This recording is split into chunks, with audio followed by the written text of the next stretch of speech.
We're live. All right. How are you, my man? Good, good. I'm doing great, Alex. How are you? I'm fine. So the first thing that I noticed when I read your blog was something very interesting. You went to university. Yeah. You got your degree. You went to Silicon Valley, which is basically almost everybody's dream in the States. Right? And then you went away. So what? I get why you went away, I think, but explain to the people why did you decide to quit your job? Yeah, so I went to school up in the Silicon Valley at Santa Clara University. So at the time, it was one of the top 30 business schools in the country, and that was just kind of the route I was groomed for. I always Hmm. figured, I played sports growing up, so I played soccer all the time, Hmm. and and I always figured, it's like, man, I want to be a professional athlete, or I guess if that doesn't go my way, then I can become, this business person, make some money, whatever it is. Hmm. And as a kid, you don't really have, you have the time, but not as many kids will really develop, um, passions that not only they enjoy doing for the time, but that they can do for the rest of their life. So Hmm. for me, it was like, oh, well, I guess I'll do business because, this is a good business school and I Hmm. guess money's nice. So everyone wants money, right? And I was just Yeah. brought up in that system. So once I got there and I didn't have soccer anymore, I didn't have that competition outlet. It was kind of like I was just lost in this space of just doing what everyone else told me to do or doing what Hmm. everyone else was doing at the time. So I had a few friends that went to the same school. They went to the same high school as me and, they were all in business too. So I just kind of followed suit and slowly, like, as the whole 4 years started Hmm. grinding down, it's like, man, I really, like, I don't want to do this. Like, finance is great and everything, and Silicon Valley's awesome, but Yeah. it just, I knew a desk job wasn't for me. Hmm. And even if it is for you, like, a lot of people always tend to, especially here in the States, everyone tends to hate, like, oh, desk jobs suck, this and Hmm. that. Like, you should never do that. Just follow your passions. You shouldn't just do that too, because you will be poor and you'll be Yeah. broke and you'll be depressed. Yeah. And that's always a grind as well. But I Uh, think a big thing for me was, taking that time to really sit back and figure it out and figure out that, mm, maybe I can blend different passions together and see what happens there. So I actually ended up going to Thailand right after I graduated. I stayed out there for a mm. month. I did Muay Thai down in Phuket, and it was amazing. Oh, I just knew, like, man, my life has to be, it needs to be switched up a little bit, because just sitting down doing desk work and stuff, it really, really wasn't for me. And yeah, I took mm. that risk, and I was blessed to be able to take that risk as well. And I kind of just hopped into a whole new sport, and that started taking off. So when you went to Thailand, was that the first time that you ever did something martial arts related? Yeah, so that was, I did martial arts for a couple of years when I was younger. My dad was a second degree black belt in Taekwondo, my stepdad, Okay. and he taught me some stuff when I was little, and then I really got into soccer and baseball and stuff, so I started playing those more.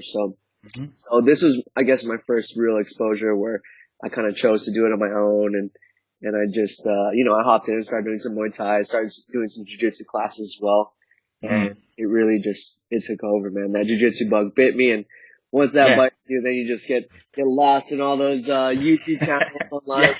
Yeah. And that was me, man. That was like, I was just jiu-jitsu 24/7 in the beginning after that. Oh, okay. So you did gi jitsu first or no gi? Um, Actually, I started off doing gi more so because they only had like a Mhm. couple of nogi classes where I was at. Okay. And then obviously once I started getting more into MMA and stuff, then I did a lot more nogi. Do you still train in gi right now? Not as often as I would like, but I put the gi on, Mm. every so often. Okay. I do wish I had some more time to do it, but Mm. I'm fighting a lot right now too, so I just find myself in training camp after training camp, and I'm always doing, Okay. a lot of classes and a lot of MMA grappling preparation. Okay. So what a lot of people might not know, but you're undefeated as a bantamweight, but you also blog and you do photography, right? Yep, yep, I do Yeah. both. So yeah, photography, videography, and then when I have time, I still write some blog posts. I love writing. I love, Hmm. the mental side of the game is really huge for me. So whenever I can, I try to get that out through writing or through art. Yeah, and so you also have a girlfriend. So how do you balance it all out? Because it's a lot. Yeah, yeah, it is a lot. We're in a pretty interesting situation right now because we've been going out for 8 years. She's my fiance now, but Mm-hmm. she discovered later on too that, she really wanted to be a vet. So she's going to vet Okay. school right now and she's actually out of the country. So for Mm-hmm. the past, year and a half, she's been out in, St. Kitts in the Caribbean. And Mm-hmm. so it's kind of perfect because I turned pro and she went off to vet school at right around the same time. So we really Mm-hmm. just focused on our careers so much, and we're able to talk, Oh. Skype, FaceTime, and stuff all the time. Mm-hmm.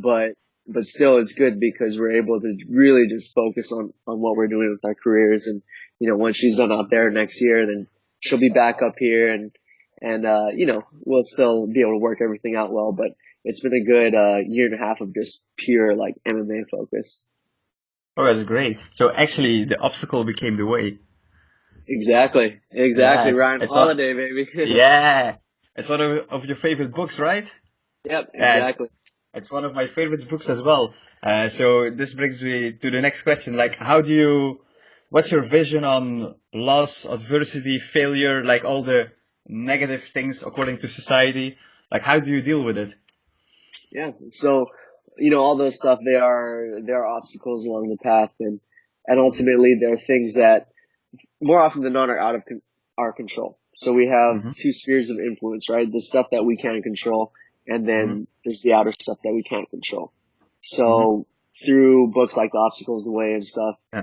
I've learned to really take those things that happen and really, just kind of decide or put them into those two boxes and see, if this is something that's completely out of my control, then Mm-hmm. sure, I can be down about it just for a little bit, but ultimately I just got to learn and grow and move on from there and see Mm-hmm. what are the things that I can control that may have, twisted that outcome a little bit into my Yeah. favor, and then just work on that. And once you really kind of divide your world into those two spheres of influence, I feel like it changes a lot for you, and it changes a lot whenever bad things, adverse things do happen. You can always twist them into your favor, or you can just deal with them as a stoic would and just keep Yeah. trudging along, keep moving forward. It's been a big Yeah. benefit in my life discovering that. Stoicism. Yeah, Yes. exactly. Yes. Same here. Do you use it in cage fighting as well? Because you have a Yeah, blog about it. But it was more about the cancellation of a training camp, or like a fight that got cancelled. But it's like, what's your yeah. mind's? Yeah, just go ahead. Yeah, no, no, yeah. So my mindset, it definitely applies with fighting. I mean, obviously, when you're in action, when you're in the cage, you have to let things go. You have to be in the present moment. You have to Hmm. keep fighting no matter what happens. And now that time, I think I was talking about when, I had someone pull out of a fight and I was getting ready and this and that. And all these other things were happening. I was a little depressed, because of what was going on in life. But ultimately it is like once you come back to those, I guess, stoic values or ideals, you're able to really pull yourself back into the present moment and really just tackle any problem that's ahead of you. So it's very beneficial for fighting. It's a great mindset to have for fighting, but also for Hmm. life as well. Yeah, I agree. How do you deal with the fear? Like, I don't know. I think it was Wonderboy who mentioned this. Like, oh no, it was I forgot his name. He's fighting Chuck Liddell, Tito Ortiz. Tito, yeah. Yeah, he said in an interview, like, when I'm waiting for the fight, I do two things: I puke, I cry, and then I go out. So what's your routine before you go to a fight? Like, how do you deal with the anxiety, fear? Yeah, yeah. So I mean, actually, for me, I've gotten a lot of those feelings out now. Like I've done it so many times through my first Mm-hmm. few amateur fights. I was a lot more nervous, a lot more Mm. anxious, and naturally, as to be expected. When you're doing something like that, when you're about Yeah. to step out and fight another dude, there's a lot of weird feelings that are going on in your head. But I kind of knocked a lot of those out in my amateur days. And now for me, my routine is more so like listening to Headspace. So if I feel like the anxiety's turning up too much, I'll do about 10 minutes of that. I kind of get pulled into the present moment there, which is, it's kind of like a meditation app. Mm-hmm. I also do a little bit of Wim Hof breathing techniques. So I'll do like a Hmm. modification of that, and I'll just do some breath work. And other than that, I'm just chilling. I'm listening to the music, the playlist that I've been listening to for the whole fight camp. Usually we have a solid group of guys in our corner, so everyone's just joking around, having fun. And for me, it's all about just relaxing. I'm more of a peaceful guy, outside of the cage. And then especially before we're about to walk out, it's a really interesting vibe in the room. You know, you have all the other camps there, all the other guys waiting to fight. You see Mm. some guys walk out, you see them come back all fucked up looking, all messed up. And, but for me, that doesn't bother me because I know what I'm expecting when I go in. And Mm. also I'm ready for a war in there. Like I've had a few battles in the cage, and I Mm. know that I can push through that. And I know that if we need to just stand in the middle and swing, I can do that Mhm. as well. And I'm glad to take it there.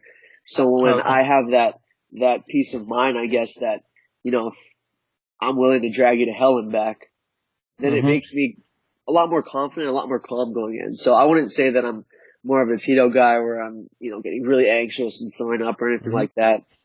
For me, it's more so just being calm, being present, and then letting that presence take over once I've stepped into the cage. Mm. Main takeaway: bantamweights are braver than heavyweights, apparently. Maybe some of us. So, yeah. So, what would your tips be for beginning fighters? Like a lot of people. Well, this is of course in Belgium, but a lot of people here in Belgium see cage fighting as human cockfighting. That's the thing that I hear a lot. Or like they look at me and they're like, "You don't look like a fighter," because I don't look like Dan Hardy in his prime. Or like, how do you convince people to do martial arts? Because it's a beautiful journey, but a lot It of people is. focus on the pain and the blood and everything you see on YouTube. Yeah, I think the biggest thing would be, well, one, you look more of a fighter than I do, so you've got one notch ahead of me there. Yeah. But no, I think it's important that people see fighting MMA and stuff as not just competition. So not just Mm. two guys stepping into the cage, slinging leather and stuff. It's Yeah. it's for me, it's like I try to explain to people like it's very cerebral. So martial arts is a journey inward more so than it is Mm. anything else. So you're going to be able to discover so much more about yourself and grow as a human being when you get thrown into martial arts. So for me, it's about kind of revealing that aspect of the sport to people. It's about the competition, the mentality, the growth mindset. And on top of that, I tell people all the time, it's like two puzzles trying to figure each other out at the same time while they're constantly on Mm. offense and defense. So Yeah. it's more of an interesting game, obviously, when you start to understand more, when you can see jujitsu positions and know what's going on. Yeah. That always helps. But for me, I kind of just describe it that way and just get people more into the mindset of a fighter and a competitor. And usually then once they're able to see that side, it's a lot easier for them to be, better introduced to the sport and then Mm. more welcome to seeing it and everything as well. My family was the same way. My girlfriend too. They're all afraid the first few Yeah. times doing it, but once they're there at the fights and they see what goes on, they see all the respect shown before and after the fights. Yeah. Everyone warms up to it. They just got, they just need a few more exposures to it, I feel. Yeah, it's something new. It's a new sport, right? Yeah, exactly. Yeah. So how do you explain it to other people, like people who don't really know you? Because it's still it's still different for people who don't know it. Like imagine that you meet a friend of your girlfriend. This is like you're a fighter, like they put labels on you. So how do you Mhm. deal with that? Yeah, I mean, that, that's a little different, when you're meeting like new friends or new family members from like my girl's side and stuff. And Yeah. some people you can tell are really interested, like, oh man, you're a fighter. That's crazy. Like, tell me more about it. And then other people will kind of like the human cockfighting type of thing, Yeah. that same mindset that you're just talking about. Some people will be like, oh, you're a fighter. Oh, that's weird, but I mean, with that too, it comes with the territory that same thing like we were talking about before, the spheres of influence, right? For some Mm. people, it's like, I'm not going to be able to change their opinion, and I'm not really looking to change their opinion so much. It's the Mm. people that are slightly interested or want to know more. Yeah. Then I kind of go into the whole the whole mentality, the mindset, and just all those mental games that go along with fighting. And usually once I'm able to talk about that stuff, people get more interested and when they can really see, all the thoughts going through my head walking up to the cage into Mm-hmm. the actual fight itself and afterwards, then they're able to warm up to it and come along. Mm, right. So you have a lot of training camps recently. You have already fought twice this year, right? Yeah, yeah. So I fought earlier this year in January. I had a little bit of an injury, so I had to step out for a minute, and then I came Mm-hmm. back. I fought in July, and it looks like I'll probably be fighting in November again, so it should be All good. right. Yeah. How do you relax in training camp? Because it's your third this year, so that's a lot, right? Yeah, yeah. It's not too bad. Like last year too, I had essentially four training camps that I was preparing Mm, for. One guy fell out at the last minute, so I couldn't have a fight. But with me and my age, I'm 28 right now. mm, I don't have much wear and tear in my body, even though I played soccer growing up. Like I wasn't mm, doing MMA, 10, 15 years ago. So my body feels good. My head mm. feels great. And I'm Yeah, just going to keep pushing through and try. We're trying to get into the UFC, as fast as of possible. course. So however many training camps, however many fights I need to take, we'll do it. Yeah, you're undefeated, so they should notice you, right? Yeah, soon enough. Have, yeah, of course. Have you ever faced a loss? But I know that you're undefeated as a pro, but in your amateur days? Yeah, yeah. Actually, I lost my first fight. So my very first amateur fight, and that was Mm, at 145. So not my natural weight class. I was just feeling yeah. it out, and that was the first time I'm really Mm, cutting weight or anything like that. And that was an interesting experience. It was, I'm someone who loves to win. I'm obsessed about whatever sport I'm doing. I'm very competitive. okay. So I put in all the preparation, everything for that fight, and still, like, everything was a new experience from the weigh-ins to the walkout to getting in there and actually throwing like as hard as you can and stuff. Mm, So it's just a eye-opening experience. I got caught in a triangle, and we knew uh, like this was the one thing that this kid was good at. He's just good at triangles. So the whole camp we were focusing uh. on don't get triangled, don't get triangled, don't get triangled. And boom, I got triangled. Like I was winning the fight, but boom, I got triangled. So that too was a big learning experience. Like, man, I Mm, can't just focus on what they're good at. I have to focus on yeah. myself and what I'm doing. So it was a Mm. great learning experience, and yeah, haven't lost since. Oh, nice. So, did you have a long amateur career? Yeah, so I fought amateur for I think 3 years. Okay. Um, yeah, 3 years. I had to sit out one year because I had ankle surgery. And Mm, this was still at a time where it wasn't like I want to be a professional fighter okay. or this is going to be my career goal or anything like that. It's like, oh, I'll take some fights. I'll see what's up. Mm, Um, the whole reason I actually started fighting was I was going to some of my friends, Taron Flashware. He was still amateur at the time. So I was watching some of his fights and I was watching everyone else in the cars like, man, I think I'm better than some of these guys. I just hopped in, yeah, it's like, all right, yeah. I'll start taking with you guys more. And I started taking some fights. It's like, man, I think I'm okay at this. I won an amateur belt. I defended it. And Mm, then, I turned pro and after the first pro fight, it really clicked in my head. Like, man, I think not only can I do this well, but, I love it. It's a big part of my life. So I'm going to continue to pursue it. mm. When I did my first MMA session ever, I was hooked like right from the start. I actually knew beforehand. It was weird, but like I was blogging and I saw an article about Conor McGregor on Muscle and Fitness, and I saw all his quotes, and I was like, cage fighting, what's this? So I YouTubed it, and I was like, I want to do this. And then I Yeah. did it, and I was like, I was completely hooked. But you have a lot of guys who think they'll be hooked, and they get out immediately. Like, how did this transition to you? Like, were you hooked from the start, or was it more like a feeling out process? Uh, I was pretty hooked. There Mm, was a few moments there where I did like a bunch of jujitsu and then I started doing more kickboxing mm, and then I started doing some sparring and I was like, man, what am I doing? yeah. Once you get beat up of the first few times sparring, like, what am I doing this shit for? But, Yeah. uh, but ultimately, all the other drives behind it, like, it just helped me grow as a person and I knew that Mm, it was helping me grow mentally stronger and physically obviously as well. So yeah. So I think those things really just overtook any of the fears that I had, and I just kept Mm. going along with it. But you're right. I mean, it's not, I wouldn't say it's for everyone. I think the lessons that martial arts and fighting teach you are for everyone, but Hmm. actually getting in there and putting your body through hell all the time, yeah, it's definitely, it's not anything that everyone can sustain. So for some Yeah. people it works well, and for most it doesn't. So you will see a lot of guys hopping in and getting right out. Yeah. Although I think everybody should fight at least once in their life. Yeah, That's an opinion, of course, but it's just then you even just spar once in your life, but really spar, because then you know what you're made of. absolutely. I agree with you. I think too, like that's one of those crazy sentiments that people, like everyone has those beliefs that no one else really thinks, but I'm right there with you. I feel like everyone should at least do one really hard sparring session Yeah. just so that they have to, one, train, prepare, realize that they can grow themselves. They can get better at little skills here and there. They can get mentally stronger, and then actually have to go in there and face those fears and overcome them.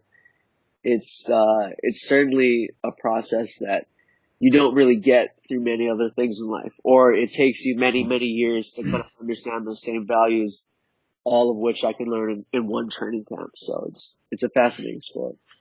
Yeah, it is for sure. But to the people who are listening right now, don't go to a meathead gym and don't spar over there because that won't be a great experience. Yeah, definitely. You got to pick your training partners Yeah, properly, your coaches. yeah, Everything needs to be right. yeah, and that's a huge problem in the sport, I think. Like I had a it was a kind of an open workout yesterday. So a big city promoted gyms. So there were 5 gyms. And we could do an open workout. Like it was 20 minutes and then another gym was there. So the 5 gyms were promoting themselves and we were watching the other gyms and there was one gym in particular and the coach was like a giant meathead. He was like very aggressive towards his fighters and I was like, I would never train in that gym, but a lot of people think that this is the way. Like, what advice would you give to people who are looking to find a great gym? Yeah, I mean, I would say one, you got to find the right place for you. So every person, it's the same thing like when you ask about a diet, like what should I do? What diet should I follow? Mm, Everyone has an individual diet that is going to specifically fit their needs and their goals and their body types, right? So some mm-hmm, people may actually need a meathead coach to really push them. Like they may need someone yelling in their face, or and they may need that as their motivator to get in there and train. I would say most people don't need that. Um, mm-hmm. but but yeah, it's very important to find one, a coach that you mesh with, a coach that you can really understand and that gets you from the top to the bottom. So understands you Hmm. mentally, understands your body physically, and is also willing to help you grow. And two, you need to find a gym that has training partners that are going to take care of each other. Yeah, So you can go in there in some gyms and I mean, you know the guys just from training, like, okay, this guy can't really control himself that much. This guy is very controlled. He's going to be a great training partner. He's going to help me yeah, grow. And, you know, this guy's super good, but he also is able to go really light when he's going with the noobs and mm, stuff. So I think you need to get in there. You got to feel it out and you got to find those training partners that are around your level. And then the guys that can also help you grow. So they'll fight down to your level and help raise the bar when you get better and better. So it is yeah, important to find a solid training spot, definitely. yeah, for sure. So this is something that I heard from, I don't know if you heard the podcast from Joe Rogan with Teddy Atlas. Yeah, yeah, I did listen to that. Yeah, that he basically crushed Mike Tyson's resume. Uh-huh. Yeah. So Mike Tyson wasn't a fighter according to him because he never showed up when he had to face adversity. Like, have you ever faced heavy adversity in a fight, and how did you turn the odds in your favor? Because it happens to everyone. Yeah, yeah, absolutely. Yeah, I love that speech too. Like he went on a long rant about that, and he Yeah, was saying how Tyson was weak, essentially. And at yeah, first, everyone's like, "What? What are you talking about?" He's like, "The strongest." If yeah, you think of one strong heavyweight, it's Mike Tyson, right? But basically, yeah, what Teddy Atlas was saying was that he was a weak person because he did weak things. He did weak things outside of the yeah, cage. And when he had to face those moments where he had to, like you said, overcome strong adversity, when he had to fight mm, an actual strong person, when he came across Evander Holyfield, he knew inside that since he's a weak person, he's done weak things, he's not this guy that's going to beat him. He's not the strong guy who's going to fight another strong guy in front of him. So I thought that was a pretty fascinating little speech there. So if you guys haven't listened to that podcast, definitely check it out. Yeah. But yeah, I've certainly faced a few tough spots in fights. As of lately, I've been fighting really good guys, and I've actually been handling them pretty well. So I would actually take this back to a fight I had last year in November against Ryan Lilly, who was a tough opponent. I just came out and I was flat. Like I just felt it in my feet. My legs felt a little heavy that day. I just felt slower. And for whatever reason, I thought I was going to come out there and just take him out, wipe him out like how I normally do in my fights. But I was very, very slow. And so I think it was in between the second and third round, my coach was like, cause it was a pretty close fight. I was definitely up on the scorecards, but it was still close. We were both tired and it was starting to turn into a little bit of a slugfest. And coach said, listen, I know you're tired. Feet are slow right now. You got to put your chin down and do these trigger counters that we worked on. And you just need to walk forward and press forward. So I did that and I came out and won that third round and won the fight. But for me, it was, I needed that extra bit of heart to go in there like, listen, I'm going to get hit a little bit, but I'm going to hit him more. I'm going to put my head down. I'm going to have to bite down hard on my mouthpiece and just go because for whatever reason, this is what my conditioning feels like right now. I feel a little bit slow. I feel tired and it's a battle. So let's turn this into a battle. And I think that was a big thing for me because it helped me realize like I can push the fight there if I want to. Like if we have to go heart versus heart, we'll go there and I'll win. So I think it is, super important that whether you're fighting or doing whatever else you're doing, you need to find those moments where it's like, I need to act like a strong person. Yeah. I can't do the Teddy Atlas weakness. I can't do weak things and expect to be a strong person. Like I act as a strong person in my everyday life. So now's my time. Now's my chance to be a strong person. And so know that in your heart and in your mind, you can get there and actually do it. And to actually do it too, it feels good and it fuels your confidence for the next time. So I know I was talking about before how I don't get super anxious. I know that if we have to get into a fight, like how the fight was that time, I know that I can push it there. Do you know? So I think that's just the mentality that I have. Nice. Okay. So, Shane Faison did a breakdown of your fight recently. So I noticed that you were very smart in the ring. Like you're aware of things. You see holes. Like how did you develop your fighting style? Like did you look at a lot of other fighters and pick from them, or do you have still the same great coaches?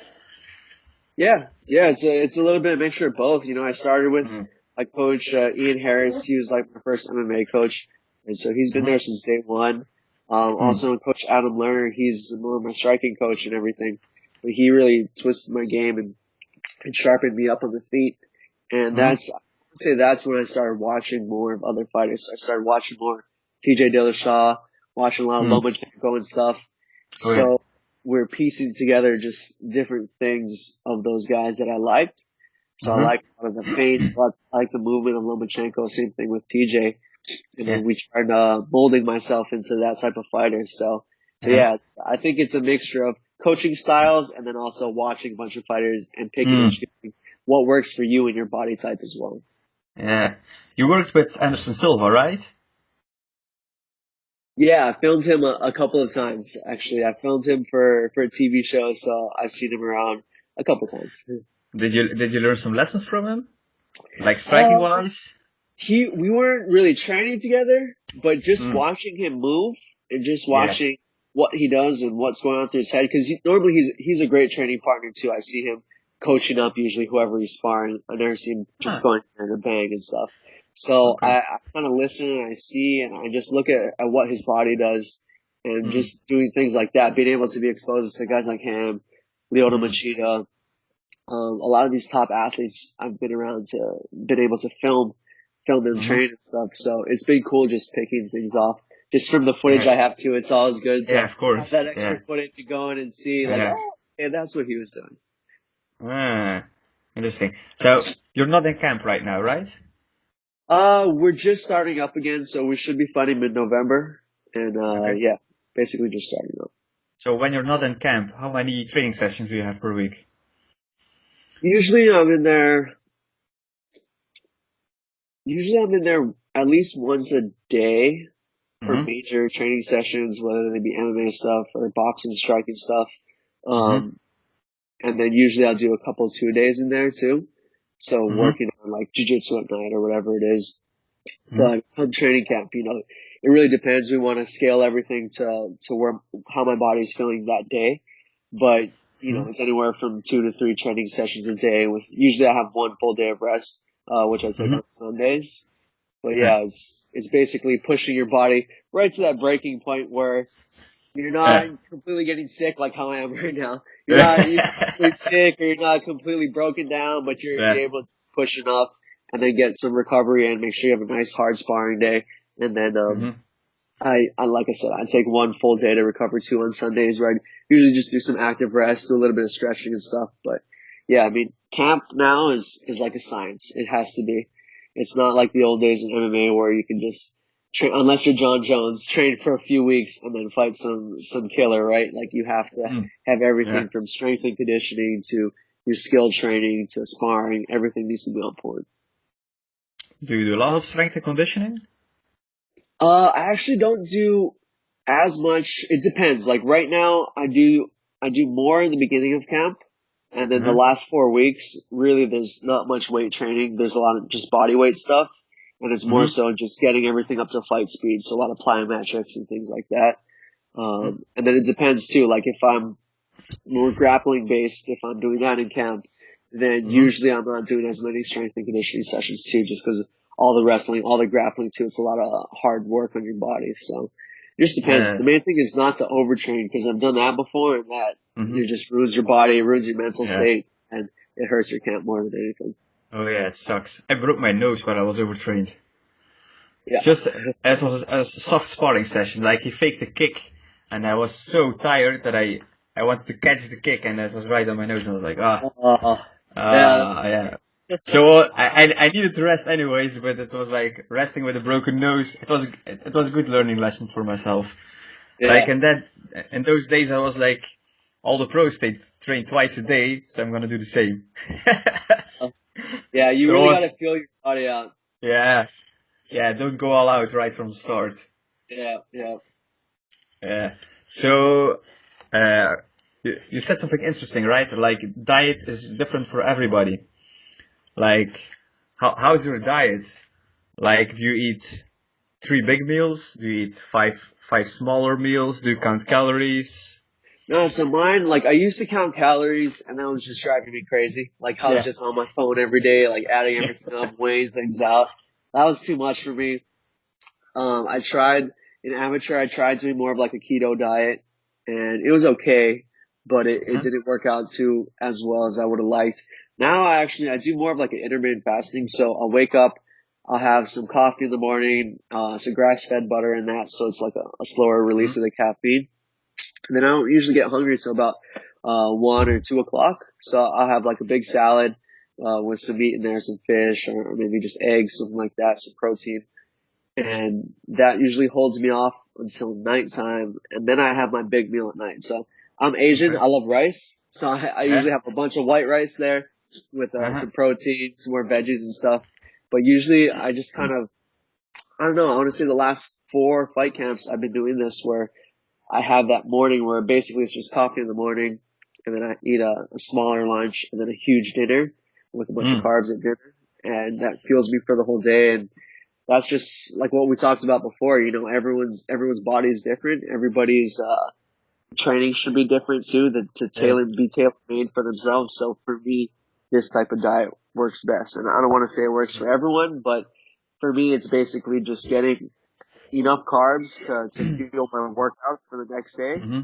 and and pretty much just loading that, backloading that at night. Mm. You're from Hawaii, right? Yeah, yeah, from Hawaii. Yeah. So this might sound like a stupid question, but what's the best recipe for a poke bowl? Oh yeah. So some poke, right? You gotta make sure the cut of the ahi is really good. So there's Okay. not a lot of suji. So all the little fat stuff, you want as little bit of that as possible. And then you Okay. gotta mix some aloha shoyu, which is the soy sauce from Hawaii though, because that has a Okay. little bit extra sugar in it. Some onions, some sesame Hmm. oil, a little bit of sesame seeds if you want, some green Hmm. onions, and that's it. It's very simple, but I think the Ah. big thing is adding a little bit of that sesame oil. Okay, so I have two more questions. So the one question is designed to catch you off guard. So if you can share one life lesson, what would it be? Man, one life lesson. Yeah,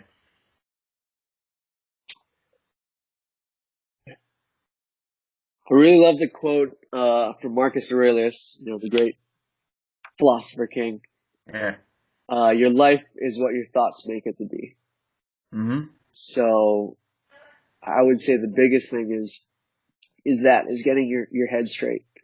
Mhm. It's being able, I wouldn't say necessarily to control all of your thoughts because obviously you can't do that and you shouldn't even Mhm. strive for that, but it would be controlling or understanding who you are mentally, understanding your Mhm. mind more, understanding how your brain works and being able Yeah. to apply that in everything you do. I think Yeah. for me, that was the biggest thing where I was just kind of following, just what everyone else was doing up through college, like we talked about. I Mhm. just, I'll get a business degree, get a good job, Yeah. but I wasn't really thinking for myself yet. And I didn't really challenge the status quo, out there and in my own brain, what I thought was like, who is Vince, right? I Yeah. had to change that because I never really thought about that deeply. Mhm. So being able to get into your head, being able to understand that your life, you know, you can change most of it. It just all starts up Mhm. in here. I think that's definitely the biggest life lesson that I've learned through fighting and Mhm. through everything. It's all starts up here and you can do Yeah. anything after that. Oh, that's interesting. I asked the same question to Shane Fagan, the Muay Thai guy, and he said something similar. He was like, "Make sure that you have a vision in life, otherwise life will give you a vision." I like that. That's yeah, I liked it as well. And mine was Yeah. like, make sure that you make if you would meet your 80-year-old version of yourself, would you make yourself proud? It's not from me. I heard it somewhere on YouTube, but it Yeah. made me think because you're not polluted by society. Like you don't have the expectations like I have to get a degree, I have to marry at that age, I have to have kids at that age. You know? Yeah.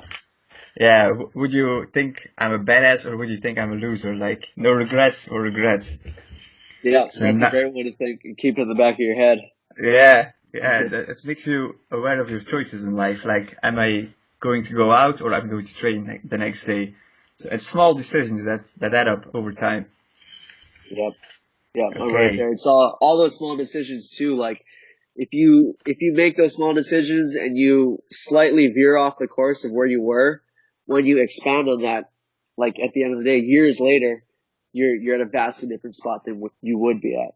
So I think Yeah. it's important that you do take all those decisions very seriously because you don't know where you're gonna end up. For me, it was like, Mm. maybe I should go try out this MMA gym, and next thing you know, 8 years down the line, now I'm a professional MMA fighter, right? And that would Yeah. have never happened if I didn't take that decision or that choice seriously. So Mm. Yeah. I have something similar. Like in May, I traveled to Stockholm on my own to train at All Stars. mm, And it was like a huge decision because I was like traveling alone was very scary at that moment. But I did it anyways, and I was so happy that I did it. It was like at that point I realized like I'm at peace with myself. It was so crazy. Well, I trained twice a day, so with all those killers over there. yeah, that's All Stars is a great gym over there. Yeah, Yeah, I mean yeah, that's a big decision to go do that and like hop into one of these top gyms. Like I'm very blessed to be out here and be able to train with some of the top guys in the world. mm, And it is like the first time I remember, like the first time I stepped into Black House or wherever it was, like, oh shit, like Anderson used to train here, Leota used to yeah, train there, Alex Gustafson used to train over at All Stars, right? Like yeah, that's a big yeah, decision to make. So again, it's constantly trying to like look at these fears and stare them down and just take them on one by one. I think that's the beauty that the sport gives to the world. yeah. It's a sport that gets a lot of doubt in your head, like Yeah. and stupid moments. It's like when I so I sparred in Stockholm like twice for an hour, and I had 12 training sessions over there, and I survived. So a quote in Stockholm, I'll never forget this. We were going to spar for the first time for a full hour, and a guy came to me whom I trained with the session before, and he touched my shoulder and he was like, dude, if you survive a week at All Stars, you survive life. And I was like, what? We're going to spar. So Yes, I love it. I loved it as well. It was funny. So I survived, and then I came home in Belgium and had an off day in the gym. And I was like, is this sport really for me? And then I was like, oh wait, I just survived All Stars. What the fuck am I thinking? You know, Yeah, sometimes it's so stupid. yeah, yeah. But you need those experiences like that to remind Yeah, you of how far you can go. right. Now, next week, McGregor Khabib. Prediction time. Ooh. So I'll go first. So if one of us is wrong, we'll never release this podcast. Agree? Agreed. Oh no, we're going to release it anyways. I think I like them both, but I think McGregor is a smart fighter. He won the second belt, and I think he realized back then that he would face Khabib anyways. He couldn't avoid him. So I think after the Mayweather fight, he started preparing for Khabib already. So it's an assumption, of course, but I think he's coming well prepared in this fight, and I think he'll knock him out Yeah, because they saw holes in his game at UFC 205, but I think they knew that Khabib would take him down. And I think they worked on that for the last years. yeah, So yeah. That could very well be a possibility where they kind of anticipated that matchup and they've been yeah, training for it. I'm on Connor's side as well for this one. Initially, when they're talking about the potential matchup, a few years back before the whole Mayweather stuff, I figured Khabib would just, take him down and beat him yeah, up like he does everyone else. But then I started thinking about it a lot more, and of course, there's the Connor mind games and all the hype surrounding him. You have to fight not just Connor in there, but it's like that aura when you step in. It's yeah, this mystic Mac right in front of you. And then I think, like you said as well, I think that Habib should have really just walked through Iaquinta, and he didn't, and that was kind of yeah, weird to me. That was weird. And, Connor's left hand, you can just never count that out. I think his timing and his ability to keep distance is going to be major in this fight. If he gets taken down, I think he's going to be held for the whole rest of the round, but all he really needs is one punch. So, yeah. I think, I'm with you. I think I see a Connor victory. I think I see a knockout in the first 3 rounds. Yeah. If Khabib survives the first 3 rounds, it's over for Conor. Oh Like, yeah. yeah, Khabib Yeah, is a no, he tank. doesn't stand a chance after that. Connor No, gets tired, and Khabib gets on top of you, and he's just gonna ride you out for the whole round. So I don't think anyone, if it goes to decision, I think Khabib wins a decision. yeah, I feel sure. like Connor's gonna be able to stop him. Yeah, and Khabib doesn't stop a lot of people. That's also a disadvantage for him, I think. Like, he has a lot of decisions. Yeah, yeah, it's interesting too because he'll put these complete beatdowns on most of the guys he faces, Yeah, but he never really TKOs them. He's able to sit on and grind on the whole fight. Now, granted, yeah, that's a tough fighting style to match up against. Like that's the yeah, of worst course. when you're just completely held helpless on the ground and the Yeah, guy's just slapping you in the face. He's not really knocking you out; he's just slapping you in the face for the whole round. yeah. And essentially, that's what Khabib does. Granted, he has a lot of power on the ground too, but Uh, yeah, I just see Connor being able to time him one time with that left hand. uh, and the weight cut for Khabib, Yeah, I've heard he's giant. yeah, So, yeah. It's all his trouble for him to make it down there. So uh, we'll see how that goes for him. are you going to watch it live? Yeah, yeah. I'm gonna watch with some of my teammates and stuff. It's Uh, one. You gotta watch this one live. yeah, yeah. Fight of the century so far. All right, man. Thanks. Yeah, Thanks Alex, for this thank you so much. podcast. Yeah, it was a pleasure to having you on. Yeah, brother, it's a pleasure being on here. Thank you so much.